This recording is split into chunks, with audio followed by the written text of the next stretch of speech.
मैं हूं प्रिया और स्वागत है आपका मेरे चैनल प्रियाज वेज रेसिपीज में।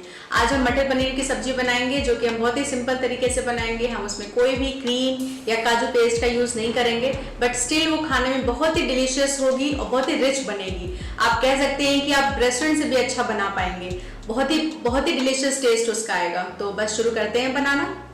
मटर पनीर बनाने के लिए मैंने 150 ग्राम पनीर लिया है। इसको मैंने क्यूब्स में काट लिया है और 1.5 बड़े चम्मच ये जिंजर गार्लिक पेस्ट है। ये फ्रेश जिंजर गार्लिक पेस्ट है और 2 टमाटर हैं, फ्रेश टमाटर। मैंने इनको बस सिंपली मिक्सी में ग्राइंड कर लिया है और अगर ये रेड टमाटोज आपके पास हों तो वो ज़्यादा अच्छा होगा। 1 कप दूध है, इसको हम ग्रेवी में यूज़ करेंगे। और 3 मीडियम साइज़ के प्याज हैं, मैंने इसको बारीक काट लिया है। अगर आप बारीक ना काट पाएँ तो आप इसको सिंपली ग्रेटर में ग्रेट भी कर सकते हैं। कद्दूकस से आप इसको कद्दूकस कर सकते हैं। ये थोड़े खड़े मसाले हैं, गरम मसाले। 1 तेज़पत्ता है छोटा सा, 1 छोटा सा दालचीनी का टुकड़ा है और 2 इलायची है, 2 लौंग हैं। बस हम इतने ही खड़े मसाले यूज़ करेंगे, ज़्यादा मसाले यूज़ नहीं करेंगे। और 1 कप फ्रोज़न मटर है, ये फ्रोज़न है और उसके बाद भी मैंने इसको थोड़ी देर तक काफ़ी तेज़ गर्म पानी में मैंने इसको डुबो के रख दिया था, तो उससे थोड़ा सा और सॉफ्ट हो गए हैं। ये ऑलरेडी सॉफ्ट होते हैं और पानी में डालने से और भी सॉफ्ट हो गए, गर्म पानी में डालने से। एक कश्मीरी रेड चिली पाउडर है, इससे तीखा थोड़ा कम होगा और कलर बहुत अच्छा आएगा। आपके पास ना हो तो आप नॉर्मल तीखी जो रेड चिली पाउडर होती है वो भी यूज़ कर सकते हैं, बट क्वान्टिटी कम कर दें। गरम मसाला है, धनिया पाउडर, हल्दी पाउडर, सॉल्ट आपके टेस्ट के हिसाब से, 1 चम्मच कसूरी मेथी है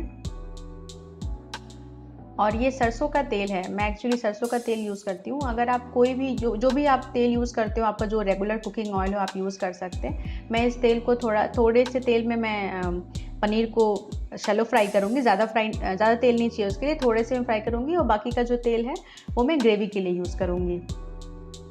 तो बस चलिए स्टार्ट करते हैं बनाना।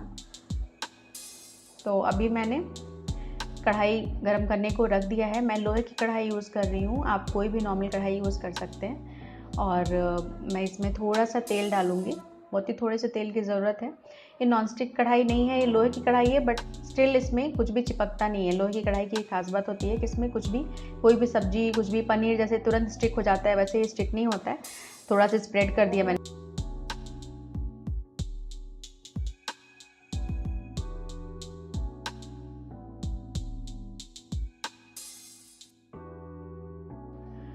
अब इसको हम फ्राई कर रहे हैं और ज़्यादा इसको हमें कुछ बहुत ज़्यादा डीप फ्राई नहीं करना है, मतलब बहुत देर तक इसको फ्राई नहीं करना है। बहुत हल्का सा एक कलर आने तक, पिंकिश कलर आने तक हम फ्राई करेंगे। बहुत ज़्यादा इसको हम फ्राई नहीं करेंगे, वो अच्छा नहीं लगता एक्चुअली। तो बस अभी हमारा पनीर फ्राई हो गया है और देखिए इस पर कितना सुंदर सा एक लाइट पिंक कलर का जो है एक कोटिंग हो गई है।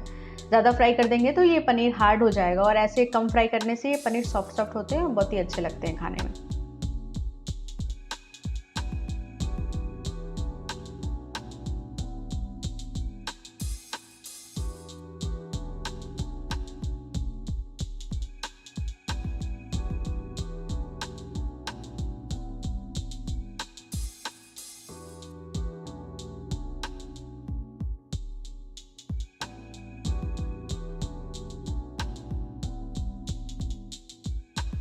तो अभी मैंने इसमें खड़े मसाले डाल दिए। इसको बहुत ज़्यादा फ्राई नहीं करना है, बहुत ही हल्का सा इसको बस फ्राई करना है। मैंने प्याज डाल दिया, इसको हम फ्राई करेंगे प्याज को। इसको लाइट पिंक कलर होने तक इसको हम फ्राई करेंगे, अच्छा ब्राउन करेंगे इसको हम। और बस इसको हम फ्राई करेंगे और जब ये फ्राई हो जाएगा, थोड़ा सा ये टाइम लेगा फ्राई होने में, बट मीडियम फ्लेम पे करेंगे आप तो हो जाएगा। और लेकिन आपको बराबर फिर चलाना पड़ेगा इसको।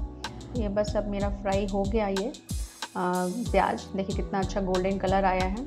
बस अब हम इसी स्टेज पे इसमें जिंजर गार्लिक पेस्ट डाल देंगे और जिंजर गार्लिक पेस्ट डालने के बाद हम इसको मैक्सिमम 1 मिनट तक भूनेंगे। बहुत ही अच्छी सी खुशबू आने लगती है जिंजर गार्लिक पेस्ट डालने के बाद से। तो बस ये फिर भुन के रेडी हो जाता है और देखिए ऑलरेडी ये तेल भी छोड़ चुका है, भुनने की निशानी है कि तेल छोड़ दिया है ये। तो अब इसमें हम टमाटर का पेस्ट डाल लेंगे और टमाटर का पेस्ट डालने के बाद से हम इसमें तुरंत ही सॉल्ट डाल देंगे, जिससे क्या होगा कि कुकिंग प्रोसेस जो है वो फास्ट हो जाएगा, जल्दी टमाटर भुन जाएंगे, पक जाएंगे। और बस ये डालने के बाद हम इसको ढक के इसको भुनेंगे ताकि ये जल्दी भुन जाए। तो ऑलमोस्ट ये हो गया है, थोड़ा सा थोड़ी देर और तेल ऊपर आ जाएगा सरफेस पे, इसका मतलब टमाटर भुन चुका है। तो अभी हम इसको फिर से चेक करेंगे। तो ये देखिए, ये बस ऑलमोस्ट डन है। तो देखिए ये जो है टमाटर भुन चुका है। काफ़ी थोड़ा टाइम लगता है, लेकिन देखिए तेल आ गया है ऊपर।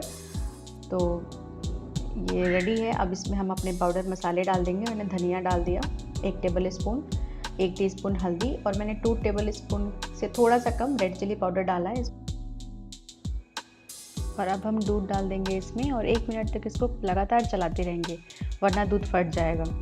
और इसको हम ऐसे चलाते हुए थोड़ी देर तक पकाएंगे और फिर देखेंगे कि ये पूरा तेल छोड़ दिया है वापस से, मतलब ये अच्छी तरह से भुन चुका है। मैंने कसूरी मेथी डाल दिया इसमें, और इसको अब हम कसूरी मेथी डालने के बाद इसमें पानी डाल देंगे। मैंने 1 कप के करीब पानी डाला है। पानी भी आप अपने अकॉर्डिंग डाल सकते हैं, कम ज़्यादा थिन ग्रेवी चाहिए तो थिन, थिक चाहिए तो थिक, जितना आपको चाहिए अपने हिसाब से पानी डाल दीजिए। मैंने ढक दिया इसको, पानी को बॉयल होने देंगे, उसको पकने देंगे ग्रेवी को।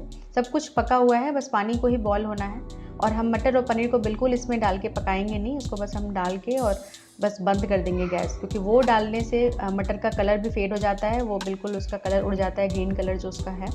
और पनीर भी हार्ड हो जाता है, वो बिल्कुल अच्छा नहीं लगता ग्रेवी में।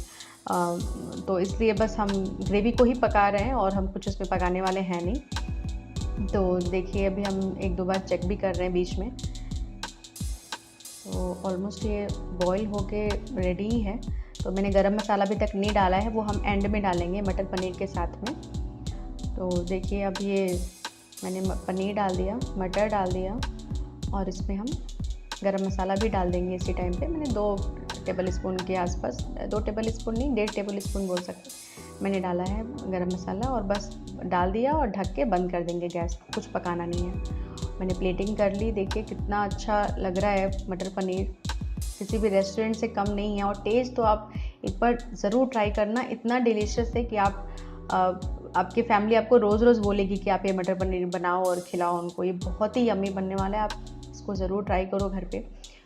तो आपको अगर आज की मेरी ये रेसिपी अच्छी लगे तो प्लीज़ मेरे वीडियो को लाइक करें और कमेंट करके ज़रूर बताएं कि कैसा लगा।